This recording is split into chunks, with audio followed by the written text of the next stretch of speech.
मोहम्मद रियाज।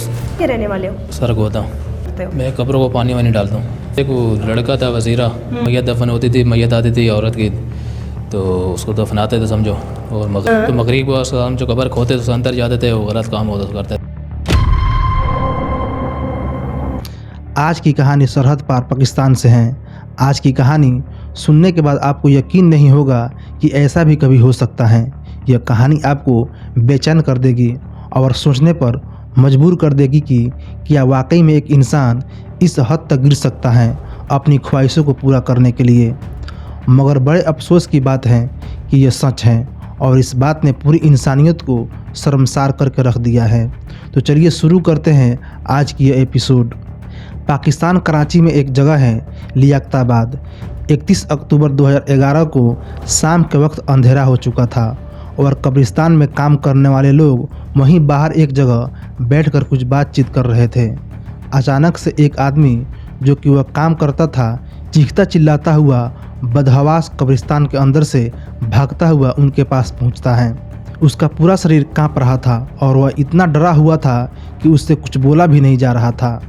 वह बस बार बार कब्रिस्तान की तरफ इशारा कर रहा था, तो उन्हें लगा कि शायद कब्रिस्तान के अंदर कुछ गड़बड़ है। उस आदमी की ऐसी हालत देखकर उन लोगों का भी हवा खराब होने लगी, क्योंकि एक तो कब्रिस्तान है और ऊपर से रात का समय है। मगर वह सब लोग इकट्ठा होकर अंदर जाने का फैसला करते हैं और उस आदमी को भी अपने साथ लेकर अंदर जाते हैं। फिर वह सभी लोग डरते डरते किसी तरह उस आदमी के इशारों पर उस जगह पहुंच जाते हैं और वहां पहुंचने के बाद उन लोगों के भी होश उड़ जाते हैं। वह देखते हैं कि कब्र का एक तरफ का हिस्सा खुला हुआ है और लाश के ऊपर जो पत्थर का स्लैब था वह हटा हुआ है। यह सब देखने के बाद उन्हें कुछ समझ नहीं आता है। फिर वह उस आदमी से पूछते हैं कि आखिर हुआ क्या है। फिर यह आदमी जब पूरी कहानी सुनाता है तो लोगों को इतना गुस्सा आता है कि वह उस शख्स को वहीं मारने पीटने लगते हैं। लेकिन फिर ये लोग वहाँ किसी तरह से पुलिस बुलाई जाती हैं और पुलिस उसे अरेस्ट करके अपने साथ ले जाती हैं। उसके बाद जब पुलिस स्टेशन में उससे पूछताछ की जाती हैं तब वो जो कहानी बताता है उसे सुनकर आपके भी रोंगटे खड़े हो जाएंगे। दरअसल उस शख्स का नाम था मोहम्मद रियाज। वह पाकिस्तान के पंजाब प्रांत की एक जगह सरगोधा का रहने वाला था। सरगोधा से कुछ साल पहले वह रोजी रोटी की तलाश में कराची पहुंचता है। उसके बाद वह इधर उधर घूमता है नौकरी की तलाश में। कभी कहीं छोटा मोटा काम कर लेता है तो कभी कहीं मजदूरी का काम कर लेता था, पर कोई टिकाऊ नौकरी उससे नहीं मिल पा रही थी। उसके बाद वह कुछ दिन ऐसे ही गुजारता है और इसी दौरान वजीरा नाम के एक शख्स से उसकी दोस्ती होती है। वह वजीरा वहीं लियाकताबाद के एक कब्रिस्तान में खुदाई और कब्र पर पानी डालने का काम करता था। तो वजीरा से मिलने के बाद रियाज उसे अपनी परेशानियों के बारे में बताता है, तो वजीरा उसे अपने साथ कब्रिस्तान में ही काम दिलवा देता है। फिर रियाज उसी कब्रिस्तान में एक जगह टिक कर नौकरी करने लगता है। उसके बाद जैसे जैसे वक्त बीतता है धीरे धीरे उनकी दोस्ती और गहरी होती चली जाती है। फिर रियाज ने अपने बयान में बताया कि उसने कुछ दिनों बाद कुछ अजीब सी चीज़ें देखी। उसने बताया कि शाम के समय जब भी कोई ताजी लाश उस कब्रिस्तान में दफनाई जाती थी, उसके बाद वजीरा उस कब्र का एक तरफ का हिस्सा खोलता था और उसके अंदर जाता था और थोड़ी देर बाद वापस बाहर आकर उस कब्र को वैसे ही बंद कर देता था जैसे वह पहले थी। पहले तो वह कुछ दिनों तक उसे ऐसा करते हुए देखता रहा, पर एक दिन उसने उससे पूछा कि तुम यह क्या करते हो कब्र को खोदकर, क्योंकि अब दोनों की दोस्ती काफ़ी गहरी हो गई थी। तो वजीरा ने उसे सारी कहानियाँ बताया और उसने उसे भी अपने साथ उस काम में शामिल कर लिया और फिर दोनों मिलकर वह काम करने लगे।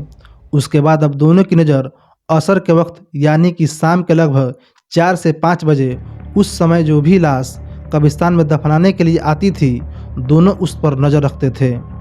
फिर दोनों उस लाश की पहचान करने के लिए कोशिश करते थे कि यह लाश मर्द की है या किसी औरत या लड़की की। पर लाश की पहचान करने के लिए उन्हें ज़्यादा मेहनत नहीं लगती थी, क्योंकि यह दोनों किसी भी तरह से समझ जाते थे कि यह लाश किसी औरत या किसी लड़की की है। और उससे भी ज़्यादा ये उस बात का ख्याल रखते थे कि उस लाश को असर के वक्त यानी शाम को 4 से 6 बजे के बीच दफनाया गया हो। सुबह या दोपहर दफनाए गए मुर्दों पर यह बिल्कुल ध्यान नहीं देते थे। तो लाश को जब वहां लाया जाता था उसके बाद उसे कब्र में दफनाते थे, जिसमें 2 से 3 घंटे का समय लगता है। फिर सभी लोग धीरे धीरे करके अपने घर चले जाते थे। फिर ये दोनों अपना काम शुरू करते थे। इनमें से एक उस कब्र के पास जाता और उस कब्र के पैर वाले हिस्से की तरफ से उसे खोदना चालू करता और बस इतना खोदता कि उसमें एक आदमी घुस सके। उसके बाद उस कब्र पर पत्थर के स्लैब रखे होते थे ताकि मुर्दे की ऊपर वो मिट्टी ना गिरे जो ऊपर से डाली जाती हैं। तो उनमें से वह एक पत्थर के स्लैब को हटाता और उस कब्र के अंदर चला जाता। फिर उस औरत या लड़की के साथ अब इसे क्या कहा जाए, ज़बरदस्ती या फिर बलात्कार, क्योंकि ज़बरदस्ती तो उसके साथ होती हैं जो इसका विरोध करे, पर वह तो पहले से ही एक लाश थी जिसको कुछ पता ही नहीं कि उसके साथ क्या हो रहा है। मतलब कि वह उस लाश के जरिए अपनी हवस को शांत करता था, उस लाश का रेप करता था। उसके बाद जब कुछ देर के बाद बाहर आता तो दूसरा उस कब्र में जाता और उस घिनौने काम को अंजाम देता। और ऐसा ही वह हर उस लाश के साथ करते थे जो शाम के वक्त समय दफनाई गई हो। और शाम का समय वो इसलिए चुनते थे ताकि उन्हें एकदम ताज़ी लाश मिल सके, और सुबह या दोपहर के लाश को वो बिल्कुल भी ध्यान नहीं देते थे। सुबह या दोपहर को यह काम इसलिए भी नहीं कर सकते थे क्योंकि वहाँ और लोग भी काम करते थे, इसलिए वह शाम के समय दफनाई गई लाश के साथ ही ऐसा करते थे, जिसे दफनाने में अंधेरा हो जाता था। और उस अंधेरे का फ़ायदा उठाकर यह दोनों उस घिनौने काम को अंजाम देते थे। कुछ समय बाद वजीरा की मौत हो जाती है क्योंकि वह बहुत काफ़ी नशा करता था और ड्रग्स वगैरह भी लेता था, मगर रियाज को उससे कोई फ़र्क नहीं पड़ता है। वह अपना यह सिलसिला जारी रखता है और अब अकेले ही वह इस काम को करता रहा। बात है 31 अक्टूबर 2011 की। शाम असर के वक्त एक लड़की को दफनाया जाता है और उस लाश पर भी रियाज की नज़र थी। 2 से 3 घंटे बाद जब सारे रिश्तेदार उस लाश को दफना कर और उसके लिए दुआएं मांग कर वहाँ से वापस चले जाते थे, तब रियाज उस कब्र के पास पहुँचता और उसे वैसे ही हमेशा की तरह उसे एक तरफ से खोलता और उसका एक स्लैब हटाकर उसके अंदर चला जाता। उसने अपने बयान में बताया कि जब वह उस कब्र के अंदर गया और जब उस मुर्दा लाश को अपनी हवस का शिकार बना रहा था तो उस दौरान अचानक से उसकी नज़र उस लड़की के चेहरे पर पड़ी। दरअसल उस लाश के ऊपर जो चादर डाली गई थी वह उसके चेहरे से हटी हुई थी, और अक्सर ऐसा होता है कि लाश को कब्र में डालते वक्त कभी कभी कहीं से कपड़ा हट जाता है, क्योंकि उस कपड़े को ज़्यादा टाइट करके नहीं बांधा जाता है ताकि उस लाश को तकलीफ़ ना हो। तो जब रियाज की नज़र उसके चेहरे पर पड़ती हैं तो उससे पहले उसके दांत दिखाई देती हैं। फिर उसके बाद उसकी नज़र उस लड़की की आंखों पर जाती हैं और उसकी आंखें चमक रही थी और एक तेज़ रोशनी उसकी आंखों से निकल रही थी। ऐसा उसने खुद अपने बयान में साफ साफ बताया है। जैसे ही वह यह देखता है उसकी हवा खराब हो जाती है और उसे लगता है कि शायद ये लड़की जिंदा हो गई है या भूत बन गई है और अब वह बचने वाला नहीं है। जिसके बाद वह इतना डर जाता है कि न आव देखता है न ताव, और वहाँ से बदहवास चीखता हुआ भागता है और उन बाकी लोगों के पास पहुंचकर अपनी कहानी सुनाता है। उसके बाद उसे पुलिस के हवाले किया जाता है। उन बाकी कर्मचारियों के पास पहले भी कब्र से छेड़छाड़ की शिकायतें आती थी, क्योंकि लाश को दफनाने के बाद उसके रिश्तेदार अगले कई दिनों तक उस कब्र के पास आते जाते थे, उस मरे हुए शख्स की शांति के लिए दुआएं पढ़ते थे। और जब उन्हें कब्र की मिट्टी को देखकर शक होता था कि जैसा हमने कल छोड़ा था वैसा नहीं है तो उससे अलग हैं, तो वह उस कब्रिस्तान के मुलाजिमों से इसकी शिकायत करते थे। पर उन्हें लगता था कि शायद किसी जानवर ने ऐसा किया होगा। पर जब रियाज उनके पास आया और उसने सारी कहानी बताई तब उन्हें सारा माजरा समझ में आया। उसने अपने बयान में कबूल किया कि उसने 48 महिलाओं के साथ कब्र में उतर कर बलात्कार किया है और उसने यह पिछले 1.5 से 2 सालों के अंदर किया है। उसके बाद जब यह खबर मीडिया द्वारा पब्लिक में आती हैं तो पूरे पाकिस्तान में आग की तरह फैल जाती हैं। पूरे पाकिस्तान में कोहराम सा मच जाता है और सभी चाहते हैं कि उस गुनहगार को मौत की सज़ा हो। फिर पुलिस अपने साथ उसे कब्रिस्तान में ले गई और वह सब लोग भी वहां पहुंचे जिन्होंने पिछले 1.5 से 2 साल में कई महिलाओं का लाश को वहां दफनाया गया था। और फिर उसकी निशानदेही पर उन कब्रों की पहचान की गई जिसके साथ उसने यह घिनौना काम किया था। हर वो इंसान अपने कलेजे पर पत्थर रखा बैठा था कि कहीं वह उस कब्र की तरफ इशारा न कर दे जिसमें उनके अपने दफनाए गए हो।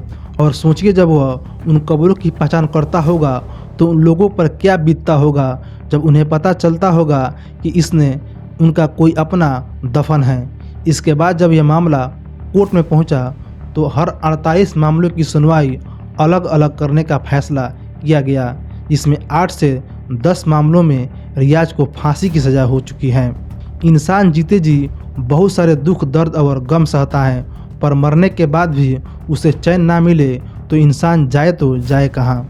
मरने के बाद इंसान का इस दुनिया से कोई नाता नहीं रहता है, पर इस दुनिया के कुछ लोग उसे मरने के बाद भी चैन से नहीं रहने देते। पर पता है हैरानी की बात क्या है? हैरानी की बात यह है कि रियाज आज भी जिंदा है और आज भी पाकिस्तान के जेल में सड़ रहा है और आज भी हर एक पाकिस्तानी रियाज की फांसी का इंतज़ार कर रहा है, क्योंकि बाकी मामले में अभी भी कोर्ट में हैं और उनका फैसला आना बाकी है। पर उम्मीद है उसे जल्द ही फांसी होगी। तो दोस्तों, यह थी आज की कहानी। आपकी इस पर क्या राय है? अपनी राय को कमेंट बॉक्स में ज़रूर दें। वीडियो पसंद आई हो तो वीडियो को लाइक करें और ऐसी ही वीडियो को देखने के लिए हमारे चैनल को सब्सक्राइब भी करें। साथ में बेल के आइकन को भी ज़रूर से प्रेस कर दें। मिलते हैं एक नए वीडियो में एक नई कहानी के साथ। तब तक के लिए धन्यवाद।